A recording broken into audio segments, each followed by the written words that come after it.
स्वागत छ तपाईलाई जनताको आवाज.com मा। नमस्कार। आज हामी कोभिड-19 कोरोना भाइरस डिजिजले गर्दा मानव जीवनमा ल्याएको नकारात्मक असरहरूको बारेमा कुराकानी गर्नेछौँ। यसले गर्दा हाम्रो स्वास्थ्यमा समस्या ल्याइ नै रहेको छ भने अर्कोतिर आर्थिक तथा सामाजिक समस्याहरू उति नै आइरहेको देखिरहेका छौँ हामीले, जसले गर्दा मानसिक समस्याहरू पनि देखा परिरहेको छ। मानसिक समस्याले नै गर्दाखेरि आत्महत्या बढेको हो कि भन्ने कुरोमा आज हामी कुराकानी गर्नेछौँ।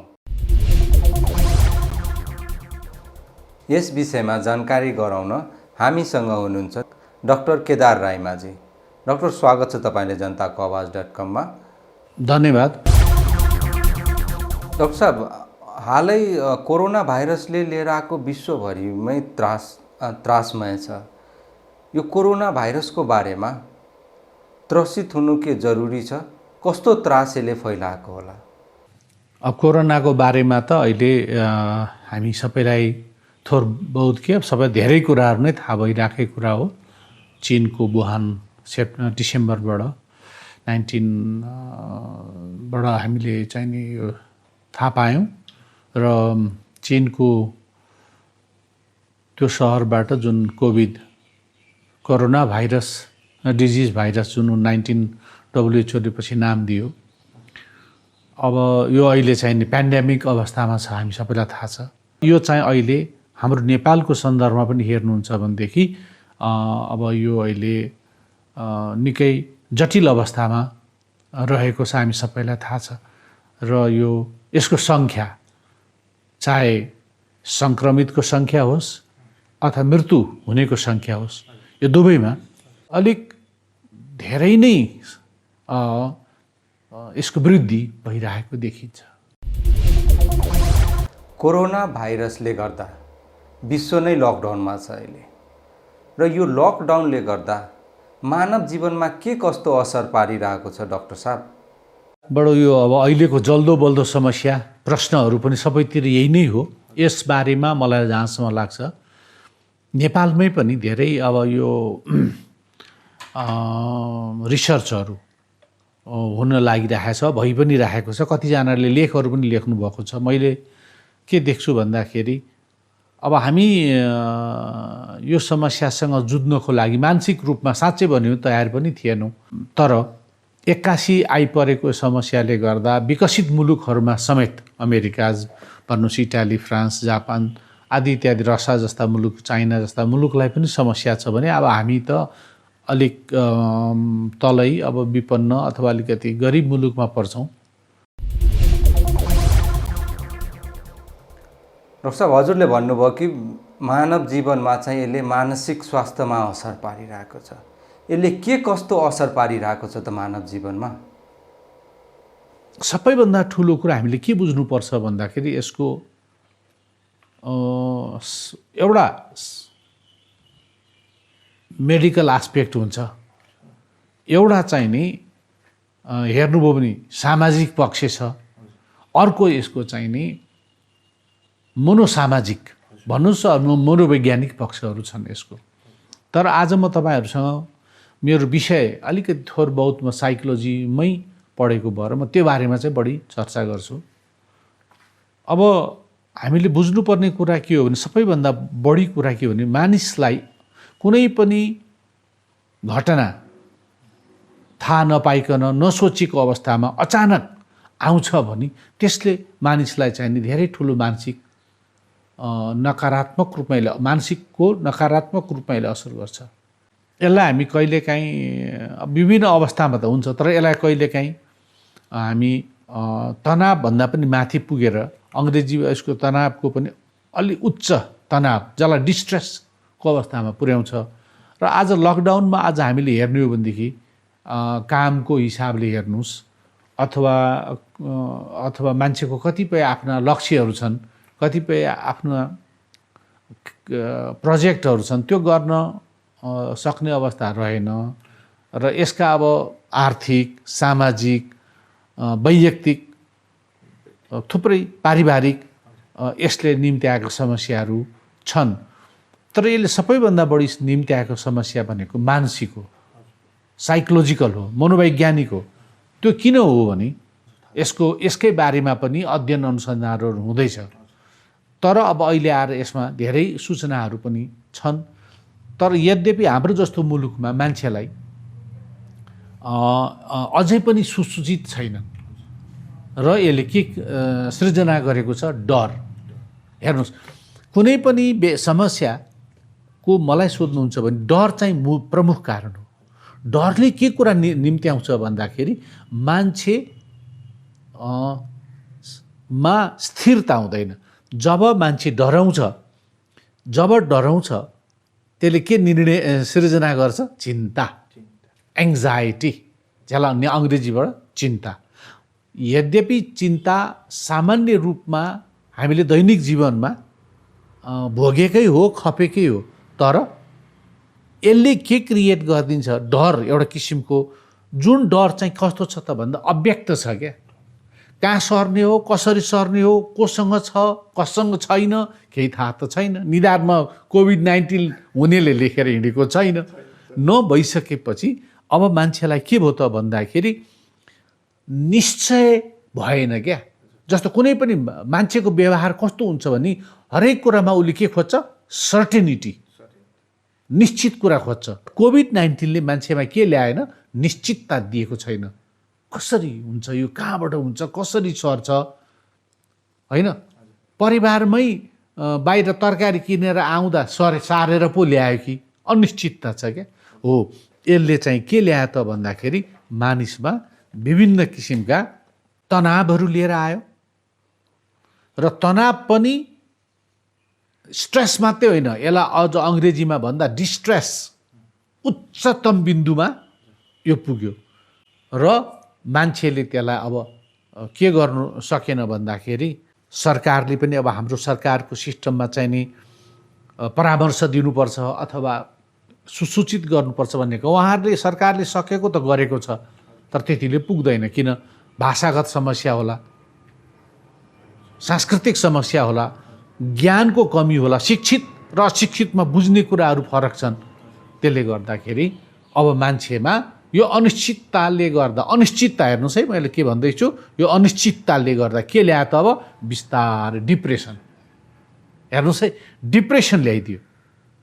अब डिप्रेसन एउटा यस्तो समस्या हो जुन हिजो त भनौँ न हिजोकै हामीले कोभिड-19 नआउँदा पनि अहिलेको प्रतिस्पर्धा, अहिलेको विकास, अहिलेको प्रगतिले गर्दा यो डिप्रेसन यति बढेर गयो कि यसले कहाँसम्म पुर्याउनु अब अहिले तपाईँ हामी भोगिरहेछ नि, सुसाइड, आत्महत्यामा पुर्याइदियो।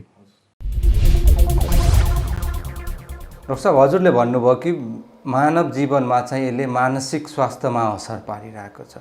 यसले के कस्तो असर पारिरहेको छ त मानव जीवनमा? नेपालमा एक वर्षमा 5,000 भन्दा बढी आत्महत्या गरेको हाम्रै समाज हो भने यसले त अब स्वाटै बढाइदियो। र इन्डियामा तपाईँले भारतको इन्डियन साइकियाट्रिस्ट एसोसिएसनले गरेको लेटेस्ट रिसर्च के पायो भन्दा उनीहरूले टोटल पपुलेसनको 30% मान्छेलाई मानसिक रोग भइसक्यो इन्डियामा। हाम्रो त यहाँ रिसर्च नै भएको छैन नि त। भने त्यसमध्ये सबैभन्दा ठुलो समस्या के छ? त्यहाँ 20% मान्छे राति सुत्नै सक्दैन। हेर्नुहोस्, भनेपछि यसले मैले के सिलसिलेवार तपाईँलाई म भन्दैछु भनेदेखि यसले जेनरल एङ्जाइटी डिसअर्डर भन्छ यसलाई, क्या, निकालिदियो। अब यो मानसिक समस्याको सुरुवात हो यो। र यसैलाई नियन्त्रण गर्न नसक्दा, नबुझ्दा, परामर्शहरू दिन नसक्दा, अथवा जसलाई आवश्यक छ त्यो मान्छेले परामर्श नपाउँदाखेरि त मलाई लाग्छ धेरै ठुलो चाहिने प्रभावहरू व्यक्तिमा, परिवारमा, समाज र राष्ट्रमा देखिएको छ। पहिलो कुरा त मैले बुझेको चाहिँ के भन्दाखेरि मानसिक समस्या भनेको हाम्रो समाजमा के छ भन्दा कडा खालको मानसिक समस्यालाई मात्रै मानसिक समस्या भनेको छ। राति निन्द्रा लागेन भने यो त के मानसिक समस्या हो र? तपाईँलाई उत्साह हुँदैन, मनमा उत्साह हुँदैन, खुसी हुँदैन, यस्तै हो। तर होइन नि, तपाईँ एउटा सामान्य डिप्रेसनको कुरा गर्नु 5वटा कुरा तपाईँले बुझ्नुपर्छ। एउटा के हुन्छ? स्लिपलेसनेस, सुत्न सक्दैन। अर्को, जीवन उत्साहहीन हुन्छ, जीवनमा उत्साह नै हुँदैन। तेस्रो, मान्छे एक्लै बसेर रुन मन गर्छ। चौथो, आक्रामक हुन्छ, एग्रेसिभ हुन्छ, रिसाहा हुन्छ। पाँचौँ, जीवन होपलेस हुन्छ, जीवनमा नैराश्यता छाउँछ र आत्महत्यामा ऊ के हुन्छ त वृद्धिमा जान्छ। कोभिड-19ले सबैभन्दा ठुलो ल्याएको संवेगात्मक असन्तुलन हो। यसको कारण धेरै हुन सक्छ, जस्तै आर्थिक पक्ष छ। मान्छेले बिना अर्थ त समाज चल्दैन, घर चल्दैन, परिवार चल्दैन भनेपछि त पहिलो कुरा त के भइदियो भन्दाखेरि आर्थिक पक्ष डामाडोल भयो। दोस्रो, मान्छेको परिवारसँगको उठाइ बसाइमा समझदारीको कम ल्यायो। यसको कारण त त्यही छ। तपाईँले हेर्नुभयो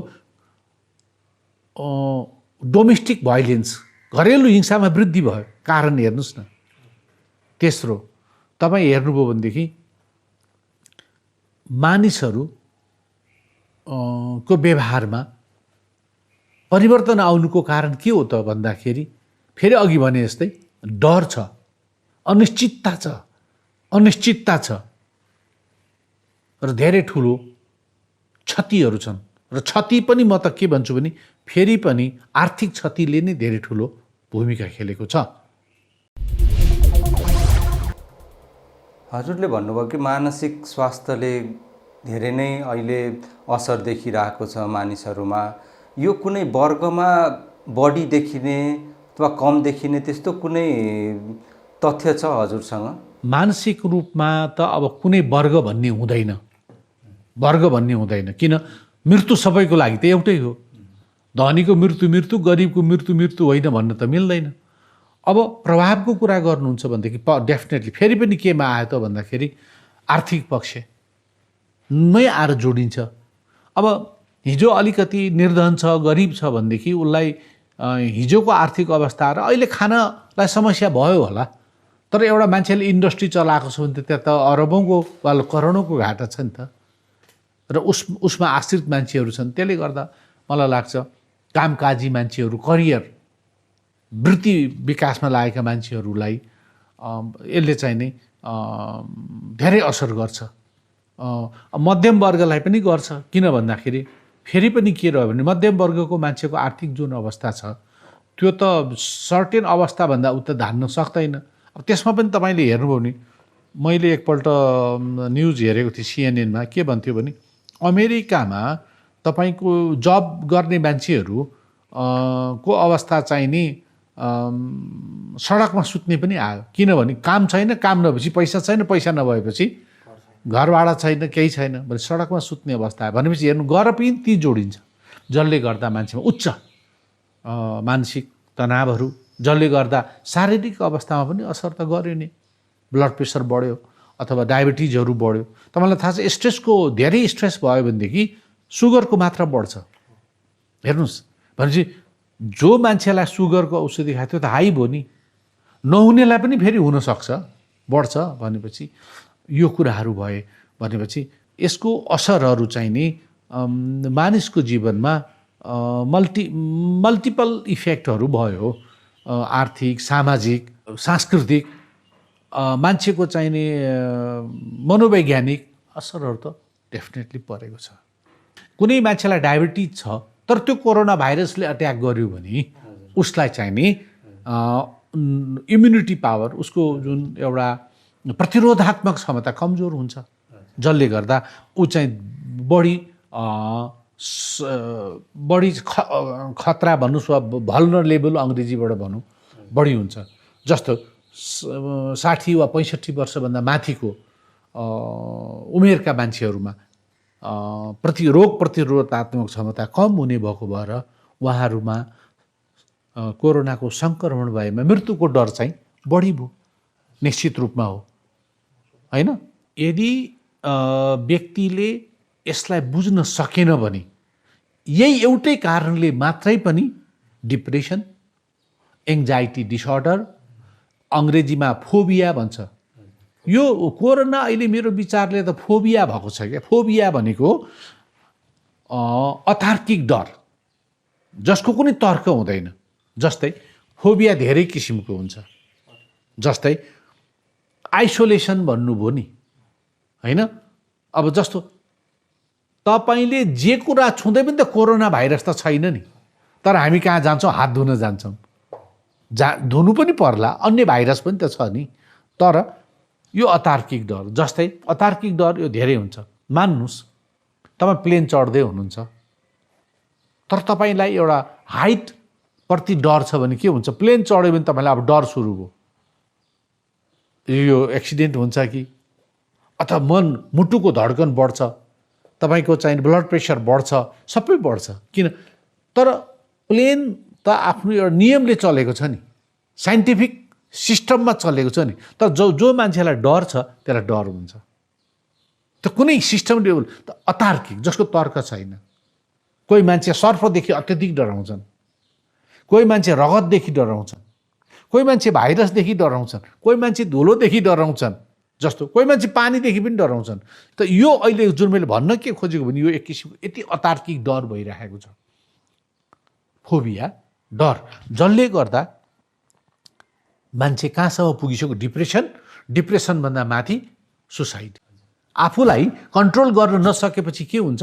यसलाई हामी सेल्फ किलिङ एक्ट भन्छौँ, आफैलाई मार्नु। डाक्टर साहब, मानसिक समस्याको अर्को कारण के यो आइसोलेसन र क्वारेन्टाइन हो।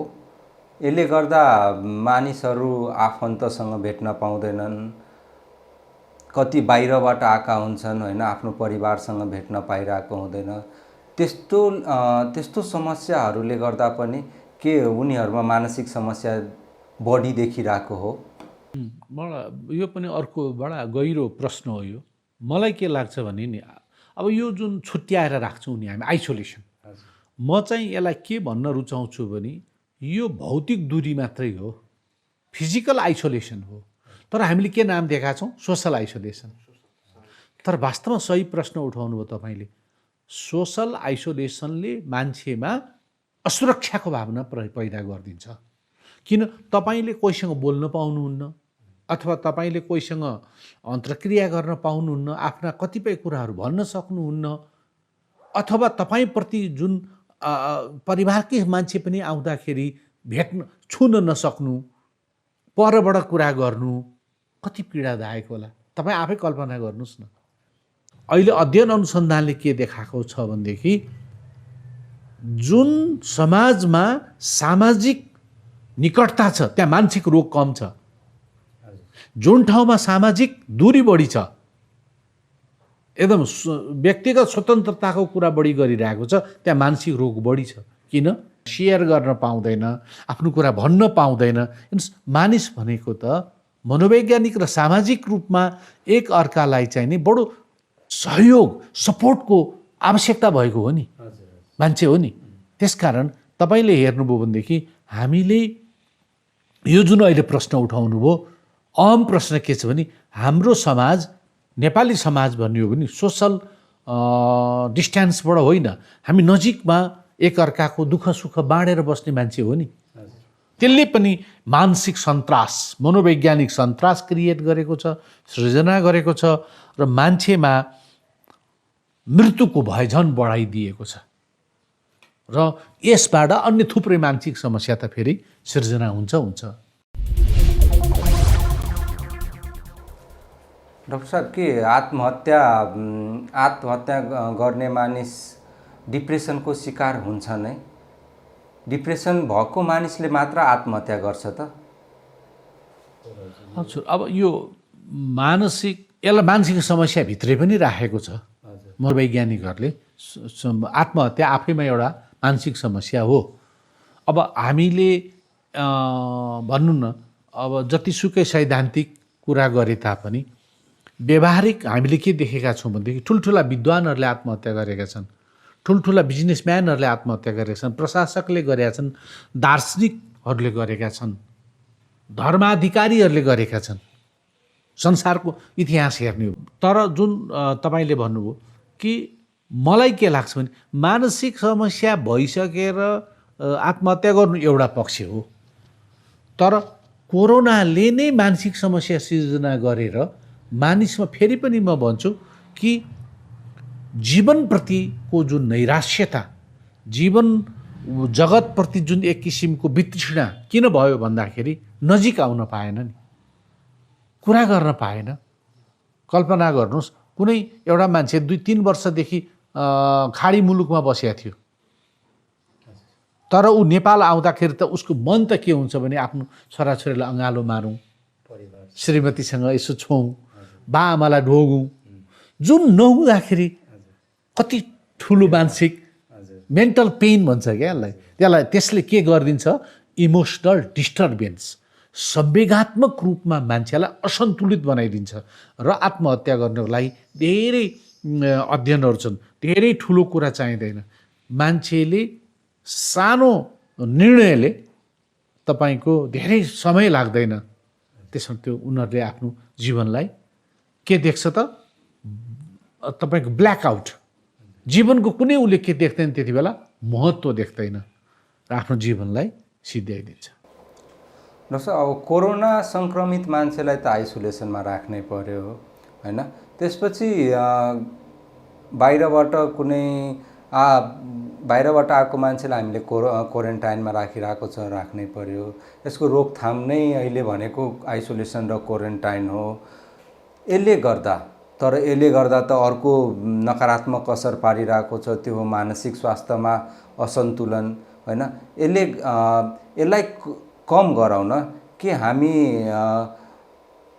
अर्को कुनै कदम चालेर, जस्तै आफ्नो परिवारसँग भेट गराउनु पर्यो भन्ने, आफ्नो परिवारसँग कुराकानी गराउन इन्टरनेटको माध्यमबाट गराउन थाल्यौँ भने के यसको मानसिक स्वास्थ्यमा जुन अहिले समस्या देखिरहेछ त्यो केही कम होला कि होइन? अब यसको त हेर्नुहोस्,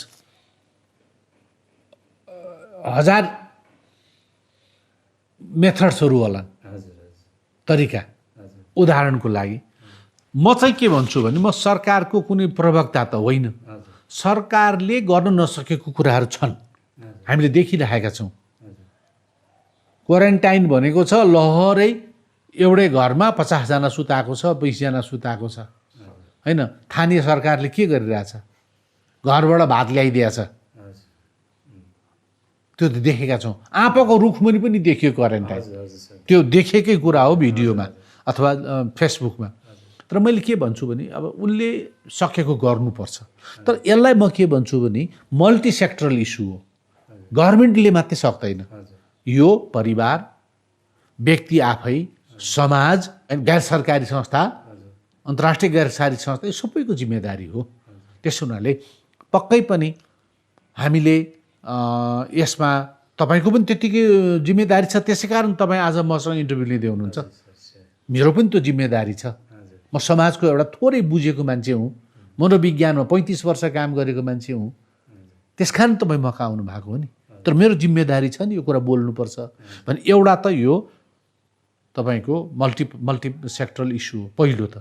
दोस्रो कुरा के हो भन्दाखेरि यसको तपाईँले भने जस्तो सक्दाखेरि त एउटा रुम, एउटा बाथरुम होइन, पिसिआरको ऱ्यापिड टेस्ट भन्दा पनि पिसिआरको चाहिँ यसको मात्रा सङ्ख्या बढाउनु पर्यो, यो त छँदैछ। तर पहिलो कुरा त कम्प्यासन भन्छ अङ्ग्रेजीबाट, क्या माया, प्रेम, स्नेह। हेर्नुहोस् त, पहिलो कुरा त उसले के, हामी यत्रो कुरा गऱ्यौँ के भन्दाखेरि यो कुरा WHO को लिडरले पनि भन्नुभएको छ, compassion is the first medicine for the corona virus patient. पहिलो कुरा त उस प्रेम, उसप्रतिको उसलाई देखाउने हामीले सद्भाव नै हो क्या। तिमी एक्लै छैनौ है भन्ने हो नि। करुणा, कम्प्यासन, करुणा। बुद्धले के भन्नुभएको छ, करुणाभन्दा ठुलो कुरा त केही पनि छैन हो। त्यस कारण मलाई के लाग्छ भने 2-3वटा कुराहरू। पहिलो त यदि हामी यसलाई सबैको सेक्टरबाट गर्दा, पहिलो कुरा चाहिँ मेरो आफ्नो व्यक्तिगत भनाइ मेरो होइन, सेक्रेटरी जेनरल एन्टोनियो गुटेरेसले भन्नुभएको छ कि उहाँको पोलिसीमा 3टा कुरा मलाई खुब राम्रो लागेको छ, हामीले बुझ्नुपर्छ समाजले पनि। पहिलो कुरा त के भन्दाखेरि यो चाहिँ whole society approach, whole society approach जसले गर्दा अघि हामीले कुरा गऱ्यौँ नि, त्यसै उनीहरूले प्रोटेक्ट केयर मेन्टल हेल्थ भन्नुहुन्छ उहाँले। क्या बडा राम्रो कुरा हो। के भने कोरोना भाइरस हुँदा मर्ने त होइन नि, मर्ने होइन। तपाईँलाई आज म फेरि एउटा हेर्दै थिएँ न्युज, 80 कि 90 वर्षको एकजना महिलालाई जोगाइयो। कसरी थाहा छ? वल्लो घरको एउटा बच्ची 10-12 वर्षको बच्ची एभ्रिडे उसलाई चिठी लेख्नुहुन्छ कि होइन हामी छौँ, हामी तपाईँलाई माया गर्छौँ। यस्तो हरेक दिन उहाँ चिठी, एउटा बच्चाले चिठी लेख्दाखेरि उसको आत्मबल यति बढ्यो कि कोरोनालाई जितेर फर्क्यो। 80 वर्ष 90 वर्षको मान्छेहरू फर्किन्छ भने कम्प्यासन हो नि त्यो त हो। दोस्रो कुरा चाहिने गुटेरेस के भन्नुहुन्छ भने यो साइकोसोसल सपोर्ट, मनोवैज्ञानिक परामर्शहरू, यो चाहिँ के छ भन्दाखेरि औषधिभन्दा पनि बढी जरुरी छ। के मनोवैज्ञानिक परामर्श, हामी त्यसलाई मनोसामाजिक परामर्श पनि भन्छौँ। त्यसै हुनाले हामीले दिनु त पर्छ अरू सर्भिस पनि, तर पहिलो कुरा उहाँ के भन्नुहुन्छ भने सकेसम्म साइकोसोसल सपोर्ट, मनोसामाजिक परामर्श इस्टाब्लिस गर्नुहोस्। तेस्रो र लास्टमा के भन्नुहुन्छ भने निको भएर फर्किसकेपछि पनि त्यहाँ बाँकी रहन्छ है। त्यस हुनाले त्यति बेला हामीले उसलाई के गर्नुपर्छ भन्दाखेरि जुन मेन्टल हेल्थ छ नि उसको कमजोर भएको, त्यसलाई के गर्नुपर्छ? सपोर्ट गर्नुपर्छ, सर्भिस दिनुपर्छ फ्युचरको लागि। हेर्नुहोस्, म 15 वर्ष जति HIV एड्समा काम गरेँ। जुन मान्छेलाई HIV पोजिटिभ हुन्छ उसको त लाइफ त सर्टेन मात्रै हुन्छ नि, तर उसलाई मनोवैज्ञानिक सपोर्ट, उसलाई विभिन्न चाहिने पोसिलो खानाहरूले गर्दा उसको लाइफ स्प्यान नै बढ्छ। त्यही कुरा यसमा पनि उहाँले गुटेरेस भन्नुहुन्छ कि support recovery from COVID-19 by building mental health services. यो सबैभन्दा ठुलो कुरा, जुन कुरा हाम्रो समाजमा के छ, नेग्लेक्टेड छ। खालि के भनेको छ, घर, ए बाबा त्यो त छ, खानेको त छ, तर सबैभन्दा ठुलो मेन्टली स्ट्रङ हुनु पर्यो। यो 3टा कुरा मैले तपाईँलाई भने। र अर्को कुरा म के भन्छु भनेदेखि सोसल कनेक्सन छोड्नु हुँदैन, सोसल कनेक्सन चाहिँ भइरहनुपर्छ भन्छु। र मलाई लास्टमा 2-4वटा कुरा के भन्न मन लाग्यो भनेदेखि अफकोर्स इभेन तपाईँलाई बिमारीको कुरामा त हामी पनि कुरा गरौँ न, मेडिटेसन होइन, रामदेवले अनुलोम विलोमदेखि लिएर भस्त्रिका प्राणायामहरू सबै भनिरहनु भएको छ भने मर्निङ वाक जाँदा हुन्छ। मेरो भनाइ के हो भने तपाईँ मास्क लगाउनुहोस्, नथुकिदिनुहोस् बाहिर, घुम्ने ठाउँमा सबैजना सभ्य भनौँ होइन। अब तपाईँ मास्क निकालेर पसलमा मास्क लाएर जानुहुन्छ, त्यहाँ गएपछि मास्क खोलेर बोल्नुहुन्छ, त्यसको कुनै अर्थ छ र? छैन नि। भने हामीले नै सोसाइटीमा कन्ट्रिब्युट गर्ने हो। र म के भन्छु भने यो जुन अन्डरस्ट्यान्डिङहरू हामी सबैले विकास गरौँ र बिमारी भएका जो मान्छेलाई सङ्क्रमित छ त्यसलाई अपहेलना गर्नुपर्ने कुनै आवश्यकता छैन। र यो तथ्यगत कुरा होइन। कोरोना भाइरसको कुरा आज हामीले गऱ्यौँ, डक्टर मेडिकल फिल्डले त आज मलाई लाग्छ यो हामीले कोरोनाभन्दा अर्को सयौँ भाइरस त घुमिराखेकै छ नि, होइन र? टिबीको भाइरस छ, HIV को भाइरस छ, आदि इत्यादि भाइरसहरू छन्। भने मैले के भन्न खोज्छु भने हामीले जुन बिमारी छन् उहाँलाई चाहिँ सेल्फ कन्फिडेन्स बढाउँ, मनोवैज्ञानिक रूपमा मेडिटेसनहरूका कुराहरू छन्, एक्सर्साइजका कुराहरू छन्। यो कुरामा चाहिँ हामीले हरेक दिन गरौँ। र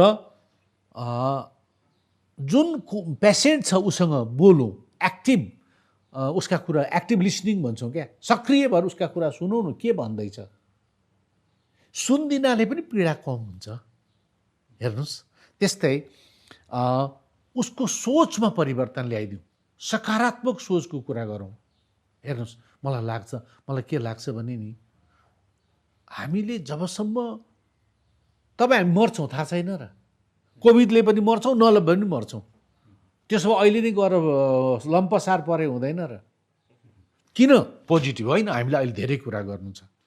बाँचुन्जेल समाजलाई, परिवारलाई, आफैलाई एउटा न एउटा योगदान छ। र साँच्चै भन्नुहुन्छ भने त्यो तपाईँले चाहेर नचाहेर एउटा म अलिकति साइकोलोजी पढे पनि म अलिक सुपर पावरलाई मान्छु। तपाईँले चाहेर नचाहेर तपाईँले हलो जोतेको भए हुन्थ्यो नि, किन आज मसँग इन्टरभ्यू लिँदै हुनुहुन्छ? त्यो सुपर पावरले तपाईँलाई यो गर्न पठाएकै हो क्या। उपाय छैन, तपाईँले गर्नै पर्छ, होइन? त्यसो हुनाले यो कुराहरू र एक्सेप्टेन्स मैले अघि पनि भने स्वीकार गरौँ। तपाईँले भन्नुहोला कोभिड पछि फर्केर आएर पनि फेरि हुनसक्छ नि, हुँदो रहेछ नि, देखिएको छ नि भने उसलाई सकेसम्म माया गरेर सपोर्ट गरौँ। र बिमारीले पनि माया मात्रै होइन, आफूले पनि हिम्मत गरौँ। त्यसपछि गएर मलाई के लाग्छ भने इमोसनल सपोर्ट भनेको माया मात्रै होइन। इमोसनल सपोर्ट भनेको एउटा माया हो भनेदेखि अर्को आफूले गरेका गल्तीहरूलाई पनि स्वीकार गर्ने। इमोसनली मान्छे कतिपय समस्या ती छ क्या, आफूले गल्ती गर्छ स्वीकार गर्दैन नि। हो, यो कुराहरू भयो।